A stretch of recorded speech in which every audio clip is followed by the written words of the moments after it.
Reid is currently Minister of Music at First Presbyterian Church of Fort Lauderdale. So he just started his new position there. Acclaimed for his infectious passion, Dr. Reid Masters most recently served as the Assistant Director of Choral Activities and Faculty at Kennesaw State University. Before the position at Kennesaw and the position he has at Fort Lauderdale, he was the artistic director of the New Jersey Chamber Singers, with whom he released a commercial album of Mozart's Requiem on Effetto Records, distributed internationally by Naxos. Dr. Masters is also the co-founder and assistant director of the professional chamber choir, am I saying this right, the Kinnara Ensemble, working alongside J.D. Burnett. He studied choral conducting with Joseph Flummerfelt, Andrew McGill, Joe Miller, and Patrick Gardner, in addition to working with Helmuth Rilling. He is internationally active as a clinician, leading workshops and master classes for ensembles such as the Taichung Chamber Singers in Taiwan and the Highgrove Singers in the Bahamas. As a countertenor, Masters has made solo appearances around New Jersey and New York, featuring repertoire such as Bach's St. Matthew's Passion, Gisaldo's, I'm gonna kill this, sorry, Tenebrae, Responsories, and others.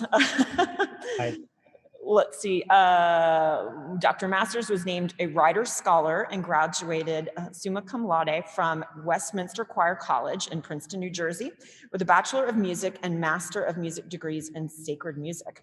When he is not making music, he's traveling the world with his husband, Allison. Please join me in welcoming Reid Masters. Yay! Oh, we can see the class. All right, everyone can hear me, yeah? Yes. Okay, wonderful. Thank you for that warm introduction, Cynthia. I'm sorry I didn't prep you on how to pronounce all those things before, but I handled it like a pro. So happy to be with all of you guys today. I hear it's gray and horrible outside. What a perfect day to talk about death and mortality, isn't it?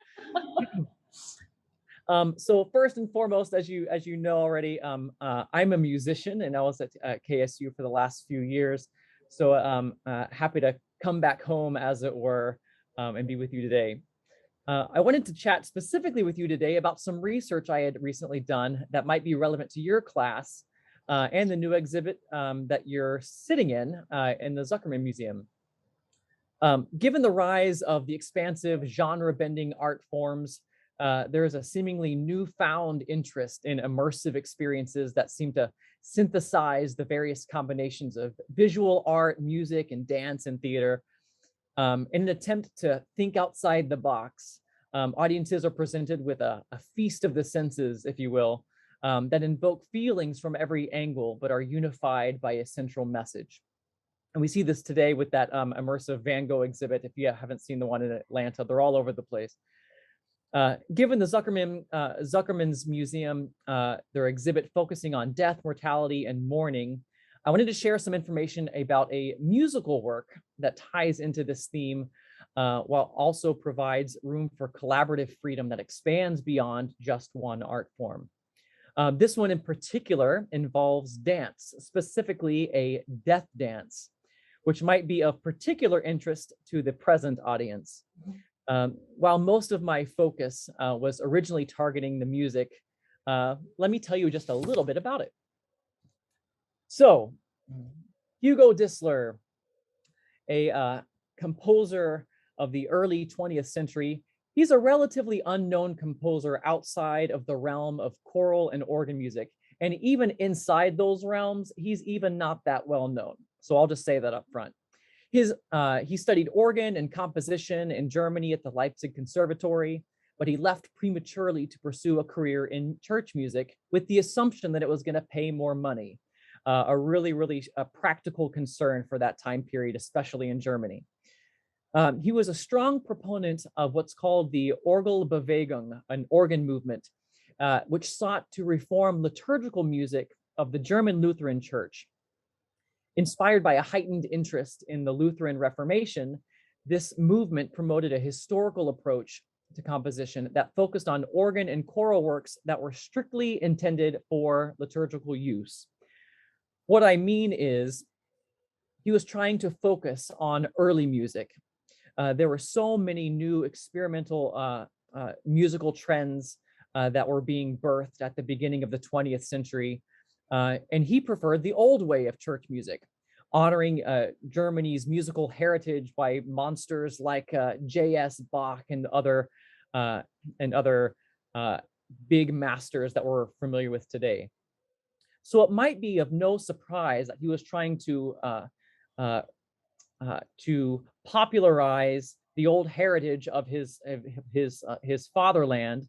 It might come as no surprise that he actually joined the Nazi Party to acquire musical prominence, both within the Reich and within German church music, which sought to promote its national interests. His musical fame grew alongside his ties to the Nazi regime, and his conflicted conscience was the price that he had to pay. Perhaps burdened by guilt over his association with the Nazis, he committed suicide at the age of 34, leaving behind a wife and 3 children.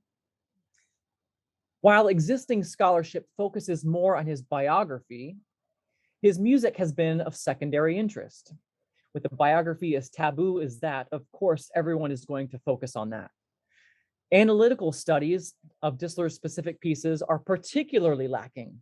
Among the analyses that do exist, there's a consistent emphasis on his use of archaic techniques, such as imitative polyphony, plainsong, parallel organum, faubourdon, and hocket. But given the interest in his use of archaism, it's surprising that writers have not devoted more attention to this Totentanz that I'm going to talk to you about today, which displays these techniques in extreme fashion. Moreover, the piece is unusual in other ways. This is his only work that is based on visual art, aside from one other. It is also the only work that includes a flute or a speaker.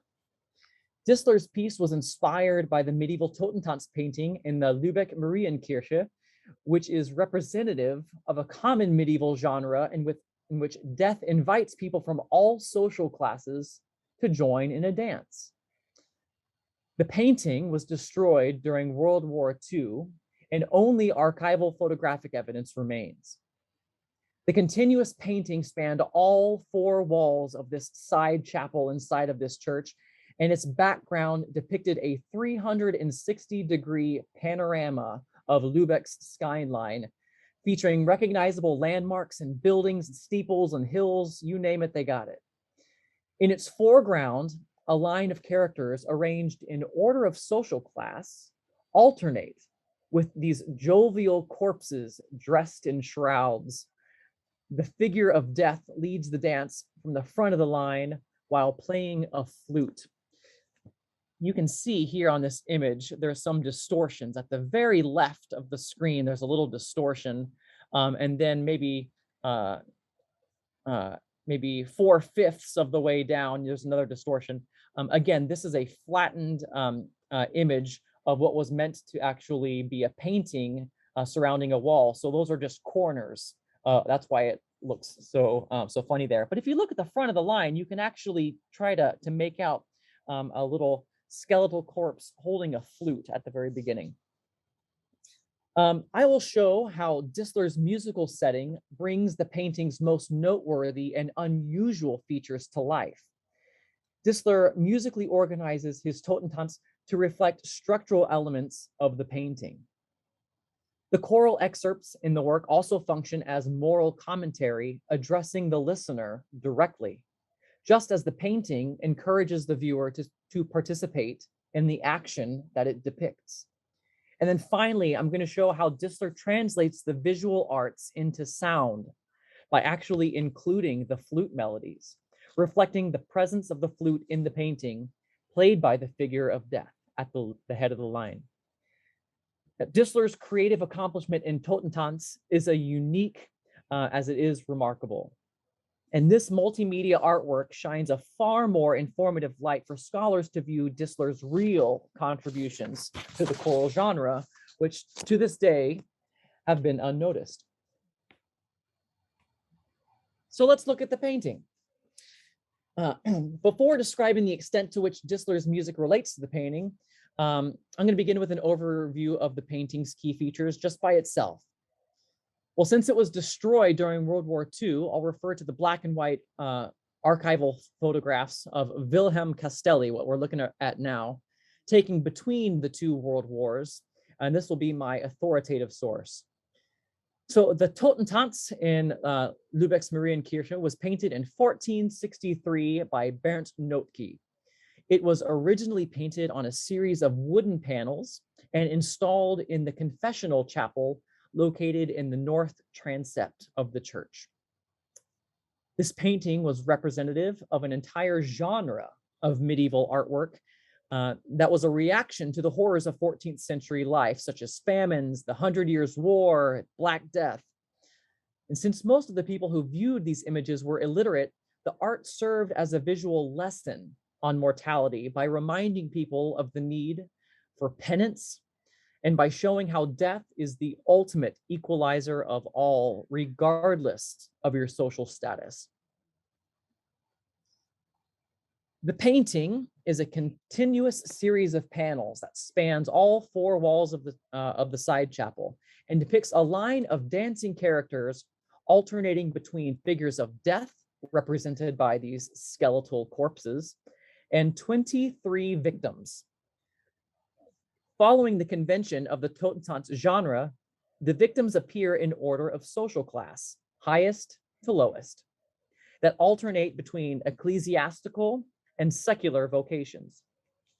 At the front of the line, death, a corpse, leads the chain of victims to its fate with the sound of his flute, just like you might think of this as the Pied Piper, if you will. Behind the cast of characters is a recognizable panorama of the Lübeck skyline, your own hometown looking at you in the face. Underneath each character is a banner that provides a dialogue between the victim and death. Now, each victim pleads for death's mercy by listing excuses or regrets or what have you, and then death responds to each person before summoning the next victim. The structure of these dialogues is noteworthy because each victim speaks to death in 8 lines. But death responds with the first 7 lines, using the last one to summon the next figure in the painting. By death summoning the next victim, the dialoguing characters are linked together, echoing the continuous structure of the painting in which the dancing characters are also locked arm in arm. Perhaps the most striking aspect of the painting is what might be described as its participatory aesthetic. The viewer interacts with the painting and thus becomes a component of the dance itself, creating a type of performance art. As I previously mentioned, the background of the painting shows the 360-degree panoramic skyline of 15th century Lübeck, complete with countryside, city center, and Baltic Sea. In comparison to other death dances, this is a unique feature of only the Lübeck's painting. The viewer is presented with a cast of characters representing people from all walks of life in front of his own city, easily allowing him to locate where he resides within the ordered line. Just for the sake of semantics, I'm not going to say he/she the whole time. I'm just going to assume that the viewer is male. So sorry for that. Because of this, the viewer is forced to see how the world is in his own. So in this way, the painting functions as a window to society by allowing the viewer to see everyone's death with dialogue. Everyone's dialogue with death.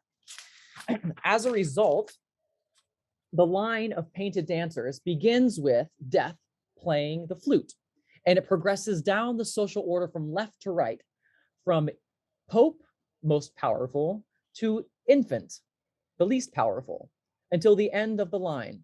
It's important to note, though, how all of the characters are visually equalized by their location on the same plane, reinforcing the understanding that death comes for everyone despite their social status.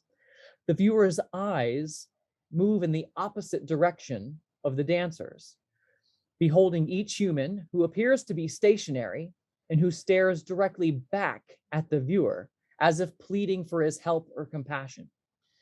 In contrast to these stationary victims, the humorous corpse seems oblivious to the viewer and have no need to make eye contact with the living, right? Instead, they frolic around these reticent humans with exaggerated gestures that seem to unsympathetically mock their plight. Some corpses dancing with high status figures are even comically dressed with their robes wrapped around their heads, perhaps as a commentary on the vanity of the prideful elite. The proportions of the painting also play a significant role in forcing the viewer's participation in the painting.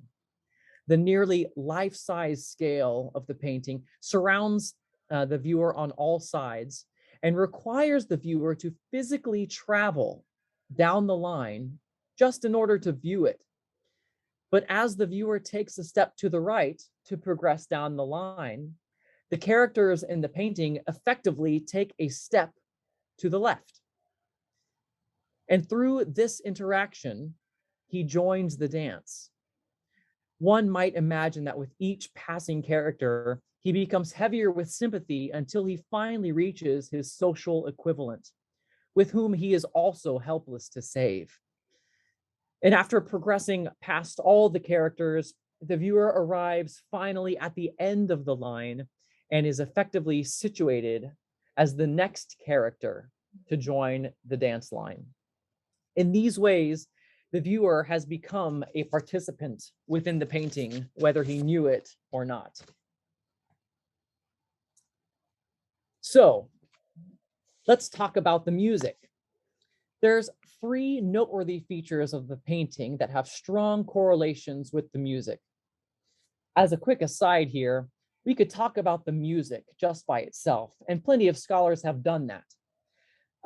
Similarly, we could talk about the painting just by itself, and plenty of scholars have done that. What no one has really done was decided how did the pre-existing artwork play, and when the composer was deciding how to compose this music that was inspired by visual art. So how do you translate visual art into sound and make up for all of the things that are untranslatable? Those are the things that we're wrestling with here. So the 3 noteworthy features of the painting have strong correlations with Distler's music. 1, we'll talk about the regular alternation of the characters. 2, the attempts to involve the viewer actively in the painting. And then 3, the role of the flute. Let's begin with the first one, the regular alternation of characters. Distler transfers the overall structure of the painting into the music in a highly precise manner. The alternating cast of characters in the painting is evident in Distler's formal structure, which also presents a repeated sequence of events. First, Death, represented by the speaker, summons each individual victim in order of social class. After each summons is a flute melody, which is precisely corresponding to the painting in which the flute playing Death leads the dance line. Then the choir sings a short aphorism or lesson that is particularly suited to that particular dancer. Following that aphorism, the victim, also represented by a speaker, speaks to Death in an attempt to justify his life and persuade Death to let him live. But Death responds to the plea and then summons the next victim. Now this sequence, Death summons, flute melody, choral aphorism, victim's dialogue, Death's response, and subsequent summons, that whole sequence repeats until all of the characters are dead. For example, at the conclusion of Death's spoken dialogue to the nobleman, Death summons the doctor to the dance. The flute then plays a short melody that specifically references the life of the doctor. We'll talk about more of this later, about how that melody is specifically tailored to lure in a doctor instead of somebody else. And then after that, it musically foreshadows his dialogue with Death. For example, The melody ends with a slowing alternation between two pitches, therefore foreshadowing his dialogue with death as he explains, I'll translate, I check my pulse in vain. So this oscillation between two pitches that barely slows down, of course, is enacting what the slowing pulse, right? Following the flute melody, a choral aphorism warns the listener to avoid making the same mistake as the doctor by referencing something associated with his vocational reputation. For example, just as the doctor's vocation is associated with mending the bodies of his patients, the aphorism warns the listener, your best friend, your flesh, is your worst enemy. Following the choral aphorism, the doctor engages death in a dialogue to plead for mercy by attempting to justify his life. The doctor specifically explains how he selflessly helped others to recover from the plague, but death responds by accusing him of prying money from the poor and the sick and flaunting his knowledge in the process. In Death's final line, he summons the next character, the merchant, to the dance, and then that whole sequence repeats. The regular alternation of the characters in the painting is reflected in the structural sequence of Distler's music. Additionally, the seamlessness of the characters dancing arm in arm is even found in the dialogues between each victim. Is found in the dialogues because each victim speaks to Death in 8 lines, after which Death responds with the first 7, saving the last one to summon the next dancer. The final line of Death's dialogue serves as a transition to the next dancer and honors the interlocking chain of dancers in the painting. So in these ways, the musical ordering of Distler's music precisely reflects the visual ordering. Let's listen to what this actually sounds like in terms of the music.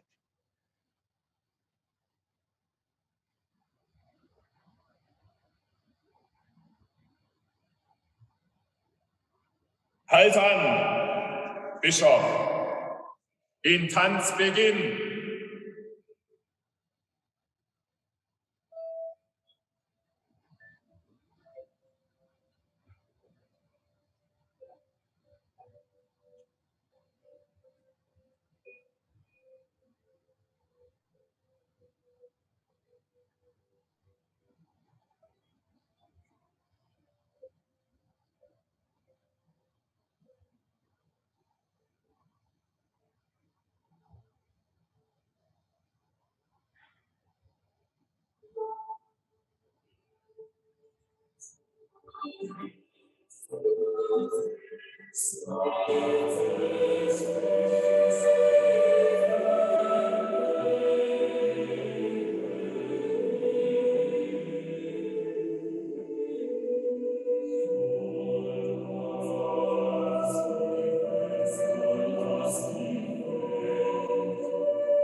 Oh, Lieber, will ich hin? Nirgendwo kann ich dir entfliehen. Will ich vor? Will ich hinter mich sehen? Ich fühle dich, tot, stets bei mir stehen.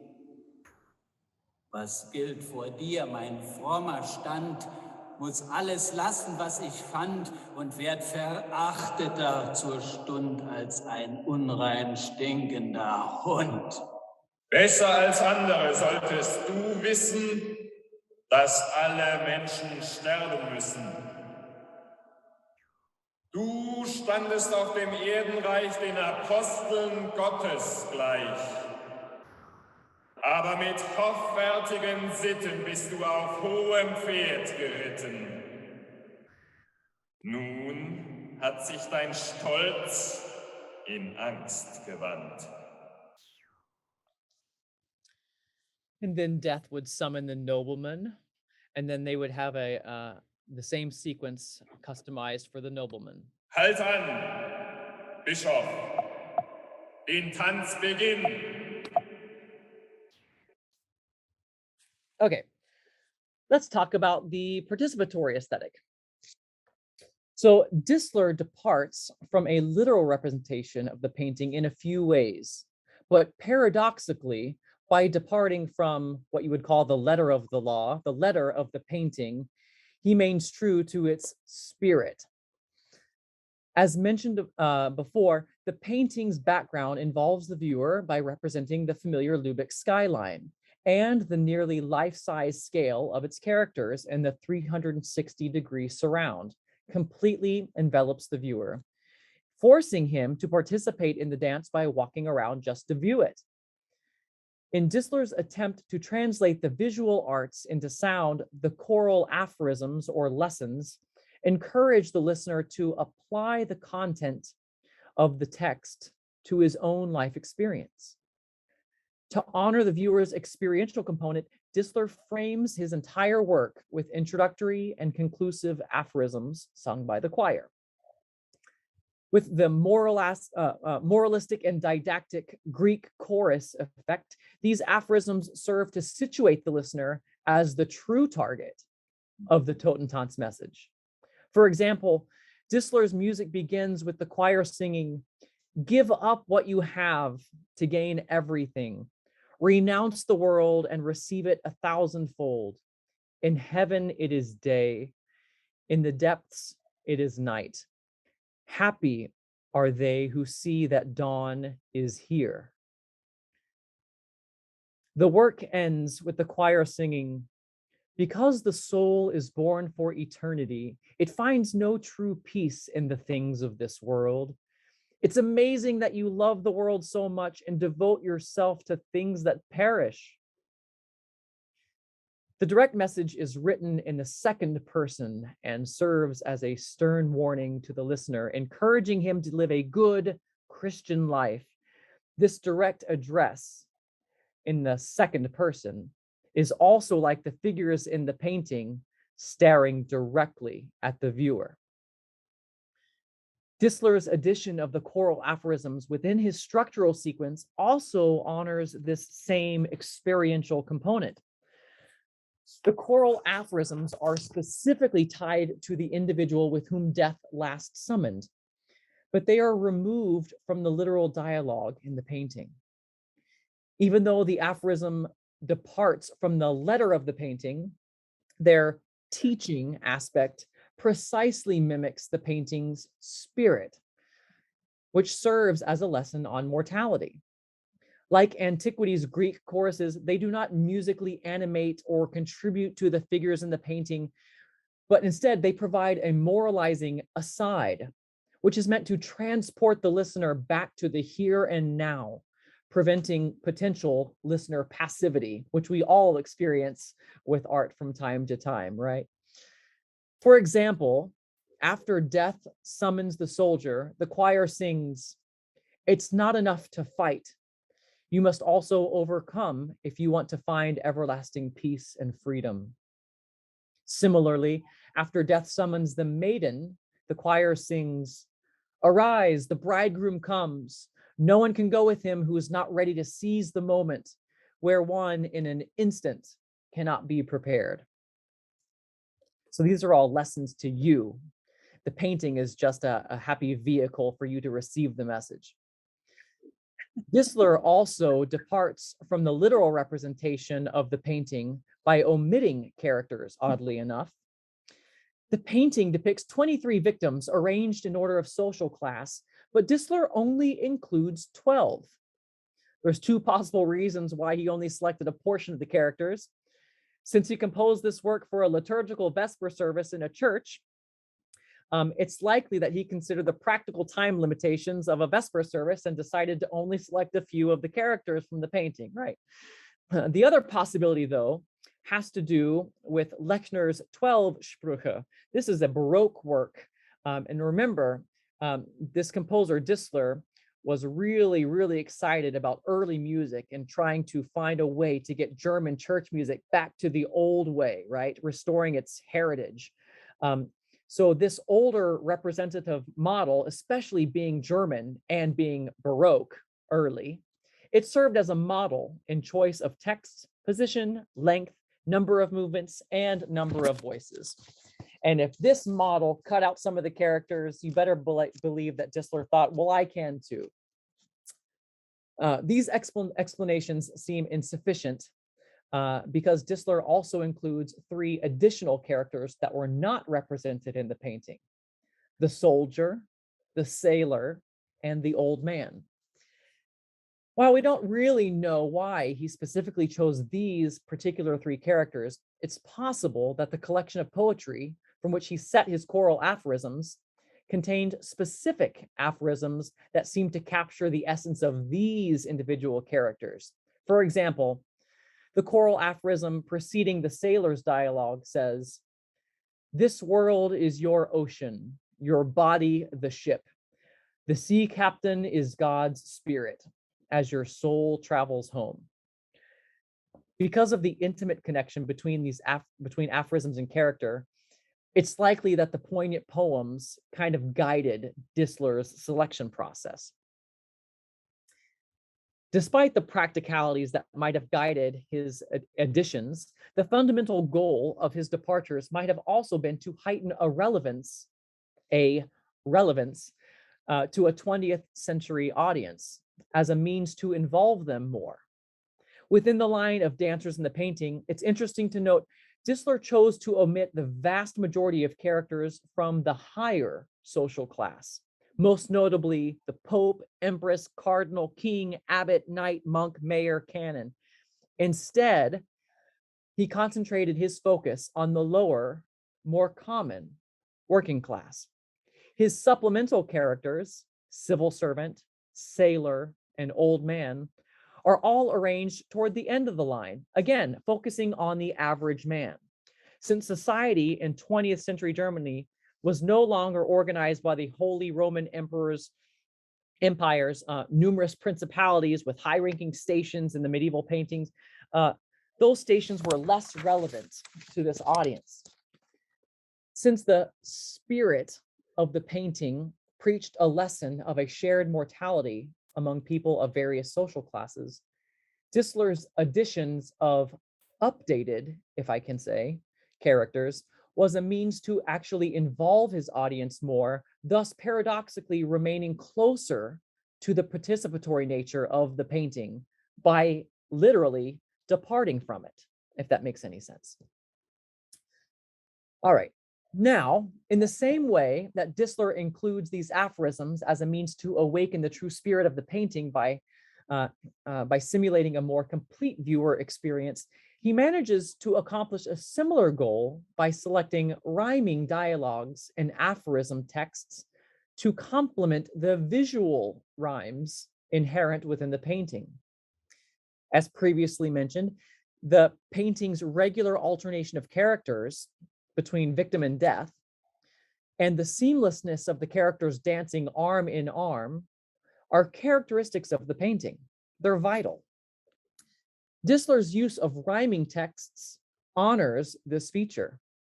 Each of these brief lessons consists of only 24 syllables organized in 2 lines of Alexandrine couplets, and at the end of the first line rhymes with the end of the second line. Now, I've shown the extent to which Distler went to preserve a rhyming scheme of the dialogues and choral aphorisms. Now, the only remaining component of Distler's repeated sequential structure are the flute melodies. And he manages to make the flute melodies rhyme too. How do you do this? Let's talk about it. Well, first, let's listen to it.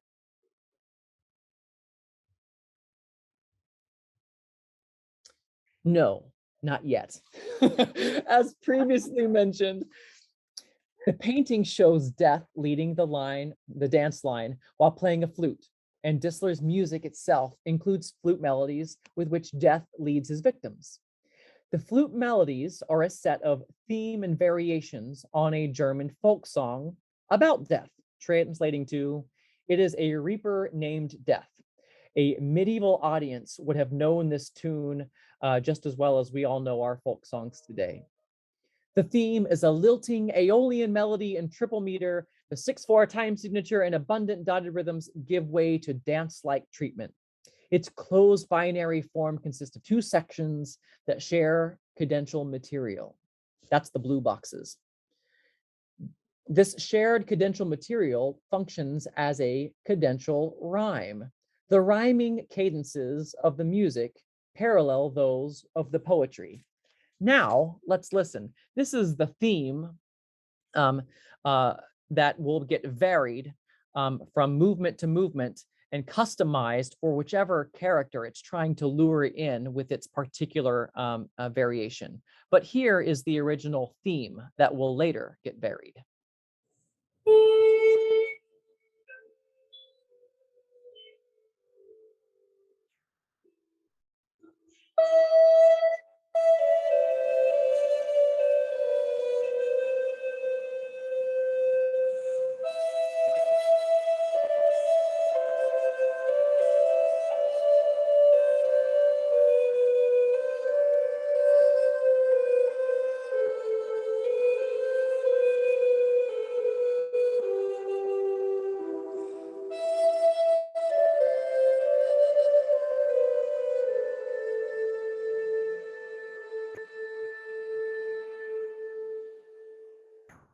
So the first blue box is da da da da da da da da, and the second blue box is da da da da da da da.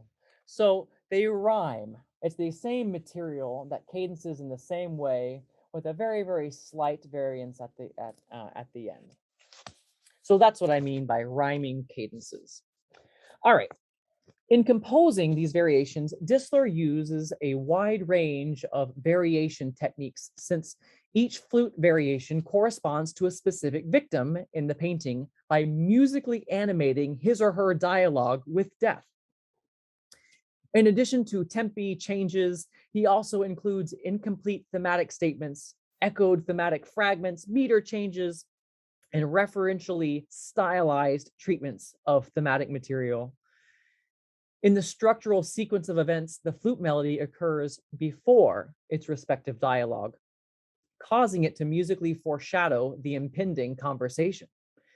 Since no scholarship exists to justify how the flute variation represents the characters in the painting, I'm just going to address a few of these variations with the intention of correlating the music to the painting, to each particular victim whom death is trying to summons with that melody. For the characters that are absent from the painting, I'll discuss their connections to the corresponding poetry instead. All right, the nobleman. The variation summoning the nobleman is unexpectedly brief. It features only the final 2 bars of the theme. The only difference is the meno piano marking, followed by three short decrescendos. He chose to only highlight the final 2 measures, which feature the noteworthy trills. And in this painting, the nobleman begs for mercy and admits to death, "I thought of nothing but drinking and carousing." In this way, his meaningless life is summed up in only 2 measures, which even feature these trills as if to mock the superficial pleasures that occupied so much of his attention. The trills are particularly noteworthy because the melodies for the nobleman and one other one are the only ones that use multiple trills, so it must be important. The 19th century historian Wilhelm Montels, who reconciled the painting's medieval texts by supplementing the Lübeck fragments with those from the Reval, I won't go into all that, explains how the moral of the Totentanz painting was to encourage people to be prepared for death by doing good deeds.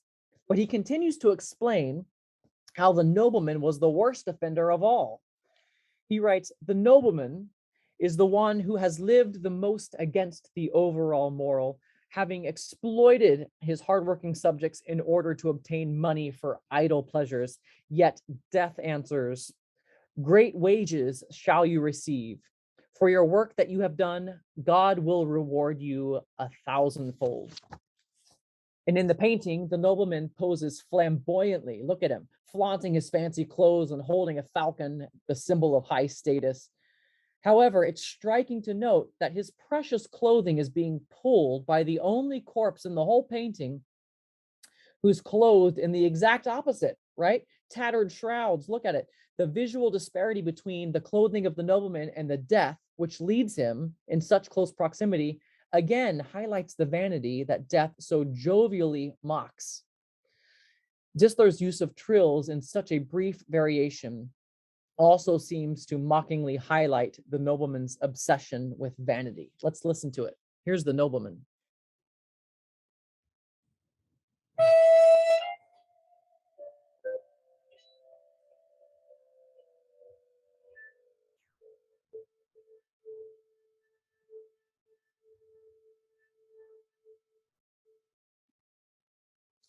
It's like insultingly brief, isn't it? All right, let's talk about the sailor. The sailor's variation is distinctively written in the style of a sea shanty. The jolly variation recognizably presents the theme in its entirety this time, and it's stylistically tied to the sea shanty through its dance-like nature, evidenced in its quick tempo, compound meter, and abundant staccato articulations. Its entertaining and playful character is heightened by echoed cadences at reduced dynamics and by a tickling trill before the final phrase. The jovial spirit is maintained to the end, as it is one of the few that specifically instructs not to slow down, where it says, senza retard. Let's listen to this sea shanty, which is meant to lure in a sailor.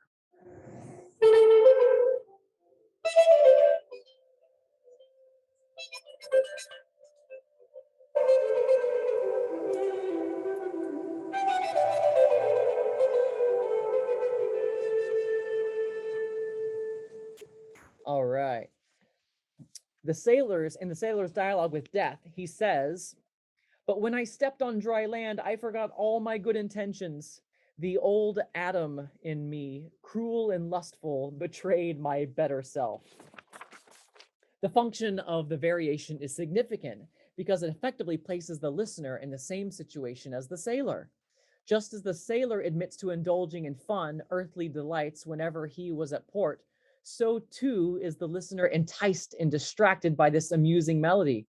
The absence of a conclusive sense, which is the senza retard, and the abrupt ending creates the impression that the listener has been seduced by some fleeting pleasure, because it's fun to listen to, isn't it?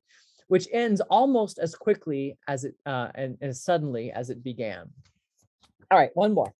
Here's the maiden. The maiden's variation is a gentle, melancholy fragment that resides at the top of the staff.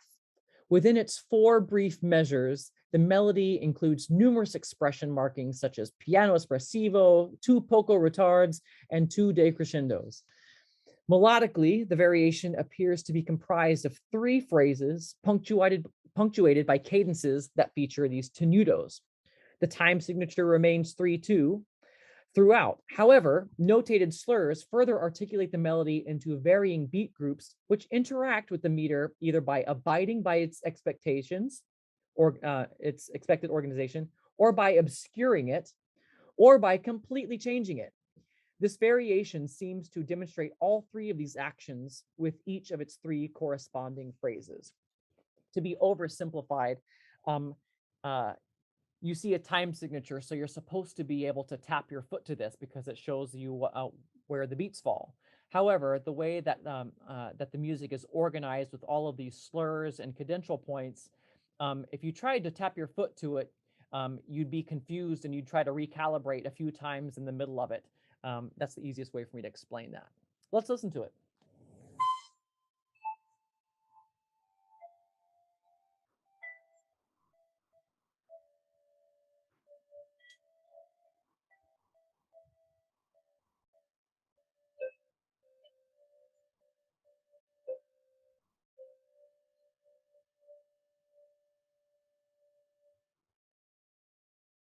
All right. how is that supposed to invoke a maiden? Let's see. The first measure is the only one that's genuinely organized into 3 beat groups, with the half note governing the pulse, 2 + 2 + 2. Since the downbeat of the second measure melodically functions as the conclusion of the previous phrase, the rearticulation of that D, the second note in the second measure, on the second quarter note, it implies the beginning of the next melodic phrase, but it's not at the beginning of the measure. It's on the second quarter note, so things are going to feel off.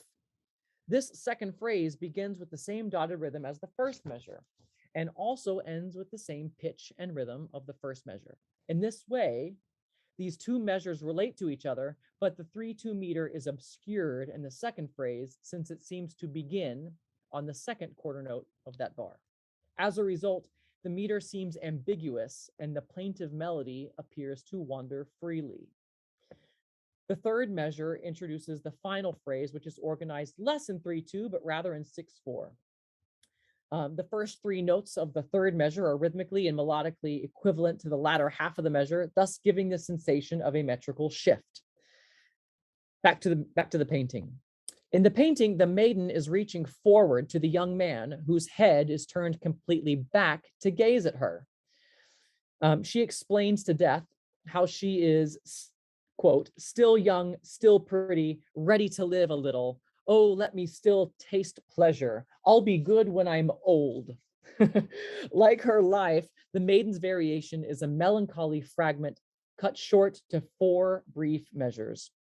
Her femininity is depicted with a gentle melody played in the high register of the flute. And the nuance of her supple beauty and longing is conveyed with the numerous expression marks. The rhythmic organization within the 3/2 time signature even seems to depict the seduction she will no longer be able to employ. The disorienting shift between 3/2 time signature and the implied 6/4 time signature seems to embody the playful seduction that intrigues young men who encounter it. All right.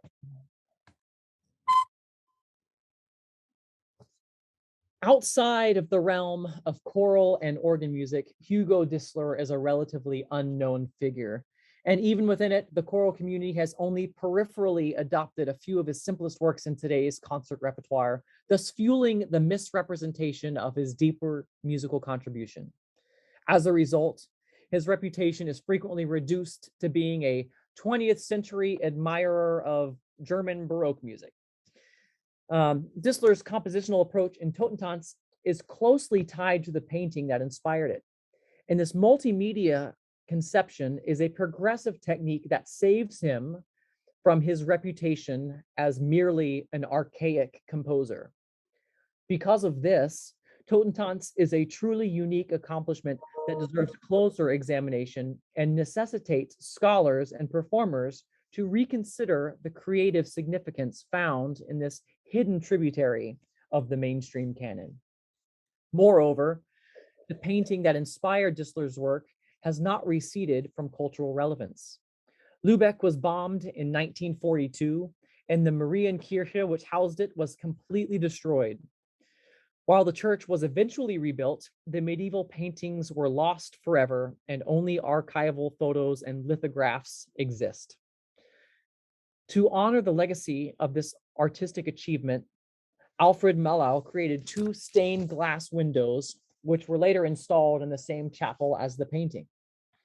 They depict a similar subject matter as the original Totentanz, except they were not inspired by plague, but rather by the world wars. Today, the influence of Notke's painting is still alive and continues to inspire musical settings, such as the recent one by Thomas Addis in 2013 even. The continued interest in Notke's painting suggests that Distler's Totentanz is worthy of further exploration. Finally, it's also worthy speculating whether both Distler's Totentanz and the painting behind it might have had special significance for the composer personally. He sought to preach through sound. After all, he was a church musician.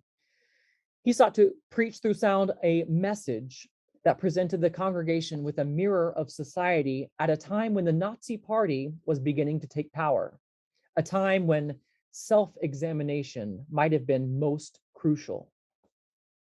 More specifically, the Totentanz message emphasizes the vanity of worldly power, which is in direct contrast to Nazi ideology, isn't it? It contradicts the perception of Hitler's supreme power, since Hitler was also subject to human mortality. And it reminds the viewer that death comes for everyone, despite their wealth, despite their political authority, despite their self-imposed social dominance over any other race, etc.